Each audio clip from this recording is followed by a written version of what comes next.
Good day, I'm Lorraine Mendez and this is your JIS News for April 26. $292 million has been set aside for the rehabilitation of the Mid-Clarendon irrigation system in this fiscal year. The project, which was accounted for in the 2016-2017 budget, will help to reduce water loss and operational costs. It's being implemented by the National Irrigation Commission. Under the project, relevant equipment will be purchased and several thousand feet of defective pipelines and canal lines will be replaced. Measures will also be put in place to prevent flooding at the offices, and the office space, compound and driveway will be upgraded. The Ministry of Local Government and Community Development is embarking on a program to improve streetlights across the island.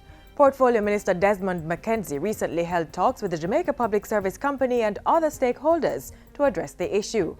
All parties have agreed on a plan of action, which includes the payment of outstanding bills for streetlights. Minister McKenzie reiterated the importance of streetlights to Jamaica. The trust of this administration is built around the economy and the growth agenda. So if we don't have light, we can have growth. If the streets are dark, it restricts the things that people want to do, and it also contributes to crime and violence. The Local Government and Community Development Minister was addressing a town hall meeting at the Montego Bay Cultural Center recently. Government is working to develop a marketing and communication strategy to promote the use of community access points, CAP sites. Portfolio Minister Dr. Andrew Wheatley says the Universal Service Fund has spent roughly $792 million to complete 250 CAP sites across the island. The sites are, however, underutilized. This situation will be addressed by our administration as we rationalize and explore possibilities for promoting increased use and awareness of the CAP sites island-wide. Much resources are expended, and consequently we must endeavor to optimize how these are utilized. Dr. Wheatley was addressing the official opening of a computer lab at Roehampton Primary in St. James. The lab and equipment cost about $4.1 million.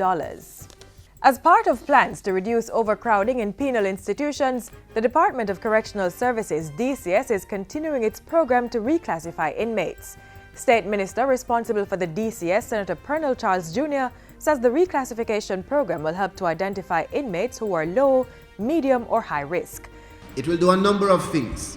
It will allow us to focus rehabilitation programs based on risk level and class, and it will also allow us to better distribute the population of inmates so that we can remove persons from those structures that are deteriorating. Senator Pernell Charles Jr. was speaking after a recent tour of the St. Catherine Adult Correctional Center. He reiterated government's commitment to addressing the welfare of correctional officers, improving the physical infrastructure of prisons, as well as the rehabilitation program for inmates. And finally, as the country celebrates Vaccination Week in the Americas, the director of the Pan American Health Organization, PAHO, says there's no strong evidence linking vaccination to mental illnesses such as autism. In fact, Dr. Carissa Etienne says vaccination prevents some 20 diseases. And because of vaccination in the Americas, we've eliminated measles, we've eliminated polio, we've eliminated rubella and rubella congenital syndrome. Of course, smallpox was also eliminated. So these are diseases that don't occur here again. At all. The PAHO director also commended Jamaica for its high vaccination rate of 95%.